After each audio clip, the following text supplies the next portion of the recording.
How will Ms. Kent's appointment affect federal agencies is really largely still to be determined at this point. She's been newly appointed. The post has been vacant for some time.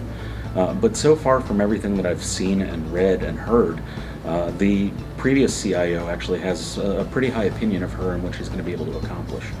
It looks like OMB is going to be well equipped to help train her and get her up to speed. She's got a strong background in enterprise and federal or financial markets.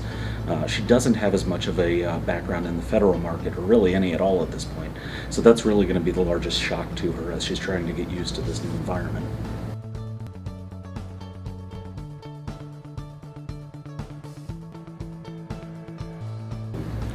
So now that the Modernizing Government Technology Act has actually been signed into law, one of the interesting things we have to do first is get out of our continuing resolution. So once we have a real final federal approved budget, I think agencies will have a better idea of what they can start looking at from an expenditure perspective. There's a lot of money that hasn't been obligated to contracts. There's a lot of contract awards that have come out recently, and it's really overall in a giant state of flux from an IT perspective. So there's definitely some improvements that can be made, and certainly some money that can be recapitalized. The important part is going to be figuring out how to do that.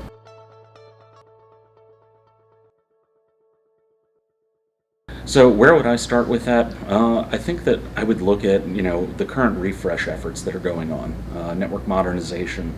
These are the buzzwords that we've all heard for the last 10 years that seem to never end. Agencies haven't figured out yet that this is going to be a continuous life cycle process. They're going to have to continue to develop new goals, new tools, and honestly big cybersecurity strategy into every single thing that they deploy. This has been pretty interesting from an industry perspective, where you can take the major shift that Microsoft has done with things like a desktop as a service deployment model. Windows 10 as a desktop model is now getting deployed out every 6 months now. There's no more 2 to 3 years of getting used to it before it gets rolled out. So companies like SolarWinds here have to follow very similar models. We have to look at our development cycles. We have to make sure that we're still applicable to the environments that our users are operating within.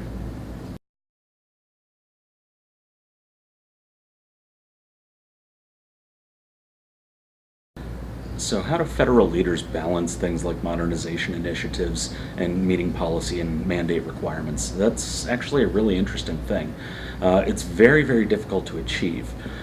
Policy perspectives, the mandates that get signed in, and all of the ultimate overarching strategy that we have to meet, they're check boxes, they're not negotiable, and at the end of the day somebody says you have to have this and you have to have it done at a certain date.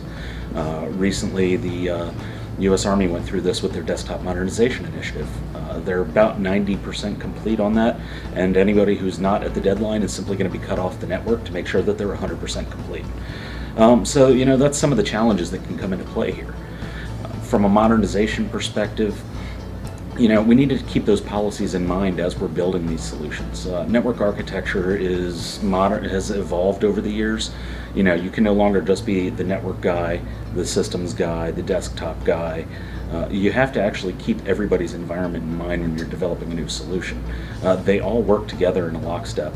They're all connected to each other, within the office, globally, agency-wide. There's so much collaboration that goes on today that it's really important that you keep in mind where everybody is going to be sitting and what's important to them.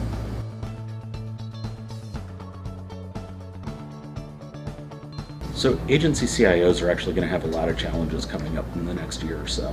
Obviously with the new administration, we've got a new U.S. government CIO out there, and she's going to have her own ideas and thoughts on how things should be working.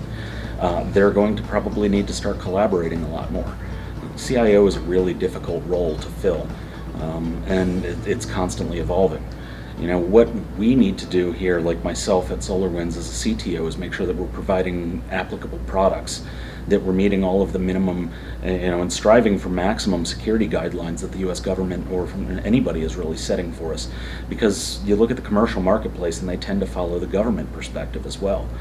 You've got the National Institute of Standards and Technology, you've got the National Security Agency, you've got all of these wonderful folks out there that are helping us, come up with policy frameworks.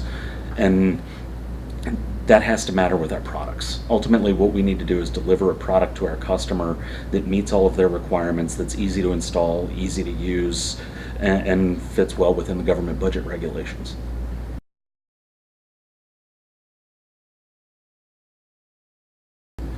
If I was talking with some of the CIOs and trying to help them, overcome some of the challenges that are facing them, I think the first thing that we'd probably start talking about is industry partnership.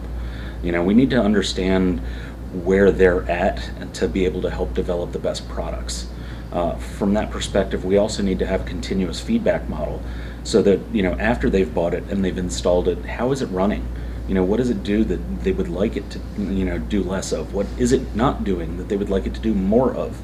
It's really important that we get this kind of feedback, especially, if you're doing from a small perspective and a local install and, a relatively small network, it's really not that big of a deal. But when you're talking at an enterprise level, the size and the complexity really magnify every little issue that occurs. And that's where companies like SolarWinds are actually set up to really help our customers succeed.